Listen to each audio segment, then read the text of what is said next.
So I figured with this being renewal time, it really made sense to start with you because medical bills and just the idea that what is being covered and what is being not covered has such a huge impact on someone's overall financial situation at this stage of the game. So what's the most basic way that individuals and couples can feel confident that they're enrolled in the most appropriate plan that will cover the most for them? Great question. So first, I want to step back. So everybody has their Medicare card. I just want you to realize Medicare pays 80%, you pay 20% with no maximum out of pocket. That's key. I meet a lot of folks who have Medicare and just a prescription drug plan, and if any medical happens, if they go in the hospital and it's $100,000, they're going to owe $20,000. You can have plans that minimize that exposure, and that's really what you want to do.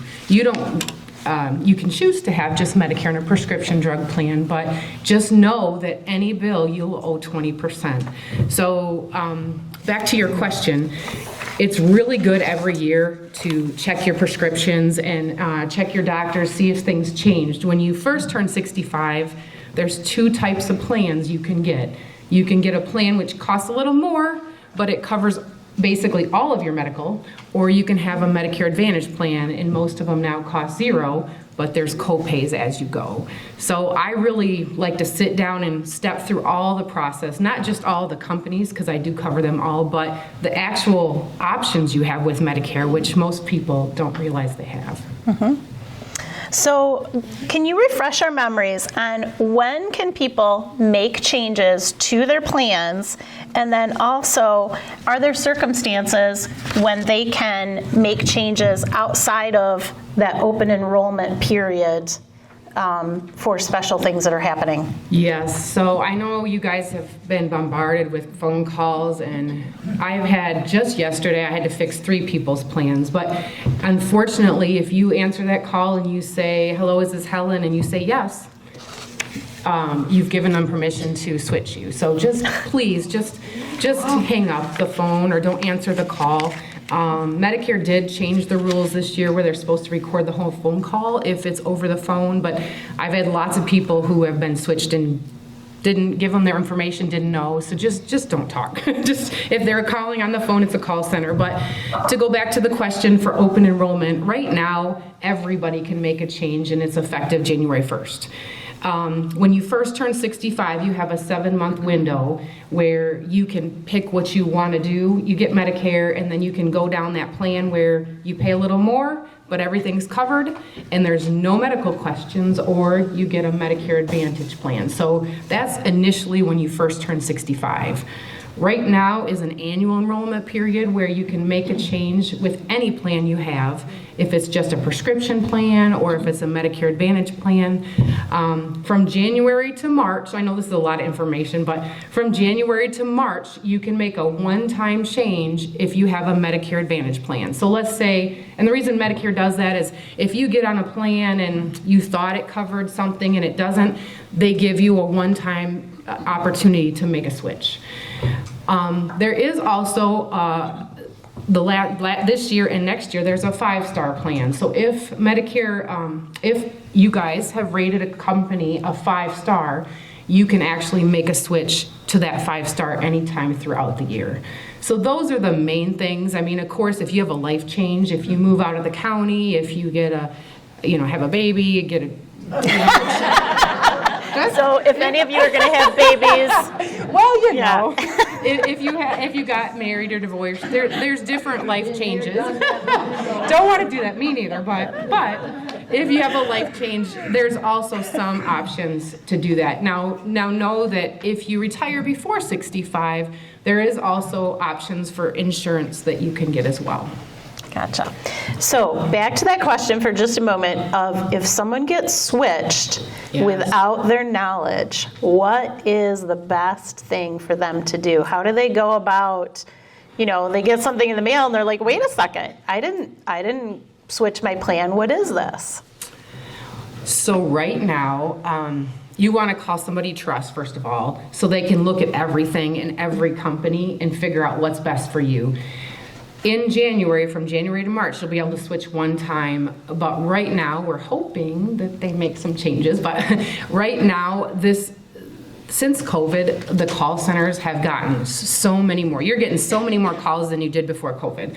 And so really you want to pay attention, and if right now you got switched for January 1st, you'll have a 3-month window, but the rest of the year, there's really not much of an option unless you have you switch to a 5-star plan. So my best advice is don't call those TV ads, don't answer the phone. Most of the ads you're getting are for people that have full Medicare and Medicaid, meaning they're very low income, and that's what they advertise or tell you on their little ads to get you to call. And once you call, they have your information, and then they put you on something. So I hope that helps a little bit. It's really hard. Just don't answer, don't call. That's your best bet. I think one of the things that has been a theme throughout this series is always having a person. So, and when I talk about having a person, I've talked a lot about the idea of building your tribe. I have built up over the last 4 years a huge tribe of just people that I know and feel so confident that they do business the way I do business. They're solid, they serve clients at the highest level. And those are people that I can call at any time and just say, hey, I've got a person and they've got this question. And that's what you want to have. You want to have those business people that will answer your questions without needing to make a sale. So, I mean, my clients know that if I'm their realtor or even not their realtor yet, I'm there to be a resource for all things real estate. It doesn't really matter if you're buying or selling. I mean, it's my goal to be that resource. And everyone I work with truly has that same attitude where they want to be helpful to people, they want to be able to answer questions, and that is the key, so that if you have, whether it's Teresa or someone else that you have as a trusted insurance person, that at any time you could call and say, hey, I just got on this new prescription. I can't really tell if it's covered, or I can't tell what my copay is. You know, can you help me with that? And that's what's going to make a huge difference. So one of the things that, all right, so we really talked about doing the idea of getting signed up by somebody else. But one of the scariest things to maintaining one's health can revolve around the idea of things that are prescribed by your doctor that may or may not be covered. And how does one go about, once they're already on a plan, even shopping for maybe different prescriptions, or even if there's a service that has been prescribed by their doctor, how can they shop for someplace that might cost less than another place? That's a great question, and I'm sure you've all heard of the coverage gap or donut hole, and some of you might get into it. What you really want to do, call your company and ask for a formulary, a book, and it's a list of all the prescriptions that company covers in their tier level. So if it's generic or brand, or there's 5 tiers, but it'll tell you that. 1 and 2, tier 1 and 2 is generic, 3 through 5 is a brand drug. Now, you can always call your company. Let's say you're on Eliquis or some of the very expensive drugs that force you in the donut hole early. You can call customer service on the back of your card and ask them, what are equivalent prescriptions that I could ask my doctor about that are generic or that are a lower tier level, and they can give you all that list. I can also look up all the prescriptions and see which company is going to pay most for those prescriptions. Some of the prescriptions, like Medicare, came out with a change. So insulin's $35 throughout the year. I used to have lots of customers on insulin, and it would put them in the donut hole really fast. I mean, Lantus or Toujeo or all those insulins are so expensive, $500 to $1,000 a month. And remember, that donut hole is the cost of the drug. It's not what you're paying, it's the total cost. So if you have a prescription retails at $1,000 a month, and the donut hole starts at $4,600, you're going to get in that donut hole really fast, within the first 5 months of the year. And then from roughly 46 to 76, it plus or minus a few dollars, you're in that donut hole, and you're going to have to pay 25% of the cost of that drug. And so, like for Eliquis, I keep bringing that up because lots of folks are on there, and there's really only 2 generic options, and one of them makes you get a blood test every other week. And so a lot of people don't want to do that, and they need that Eliquis, but it's like $125 when you're in that donut hole. So again, just the best thing is to call the company and see if there's any alternatives, and then consult with your doctor and see if any of those are even an option. And the next best thing is every year, you need to look. You need to look and see if your prescriptions have changed, if the tier level has changed within your company, to see if there's a better option that will pay more for your prescriptions. I know it's a really long answer, but hopefully that helps a little bit.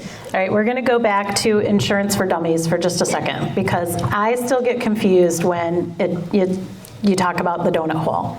So in layman's terms, can you just kind of go through the concept of the donut hole, because we've all heard the term, but frankly, I don't really understand it still. I've heard it a lot of times. Okay. So talk about it again, if that's okay. Yeah, so basically from 0 to, let's just say $4,600, it changed for next year. You could probably give the exact number, but from 0 to $4,600, you're paying your co-pays, right? But it's the cost of the drug. So it's not, let's say you pay $42 for a tier 3 drug, but once the cost of your drugs hit $4,600, from $4,600 to $7,500, you're gonna pay 25% of the cost of that drug. If it's $1,000, it's gonna cost $250. So again, you gotta be your own advocate. After $7,500, the cost of the drug, not what you paid, then it drops way down. $3, $4, $5. But you want to try to see if you can prevent yourself from getting in that coverage gap or donut hole, because it's going to cost a lot of money. Okay, thank you. Yeah. Okay, so what is the best practice for somebody who finds themselves in a situation where they have mounting medical bills that they're struggling with? Are there any resources that you know of that are out there that people can turn to? Yes, so if you're on a fixed income and you have, you don't have a lot of money in the bank, a lot of cash resources available, you're just basically on Social Security, you're on a fixed income, all of the hospitals do have financial assistance. So if you had cancer or you had a heart attack and you have a $20,000 bill or something crazy, you call that billing department and you can ask for financial assistance. It's an application similar, they're gonna ask the same questions like Medicaid would, but they're really looking at your financial need. And then once they determine your financial need, they'll let you know if they can help you or not. Your best bet is to minimize your exposure by having something other than just Medicare. Because again, if something happens and you just have Medicare, you're gonna pay 20% of that whole bill. And all these Medicare Advantage plans, they max out at like $5,000 or $6,000. Only 2% of people ever hit that max. So you want to make sure you have something in addition to Medicare that just prevents those crazy bills from even happening. It covers you in case something happens that's unexpected. Awesome. All right, thank you.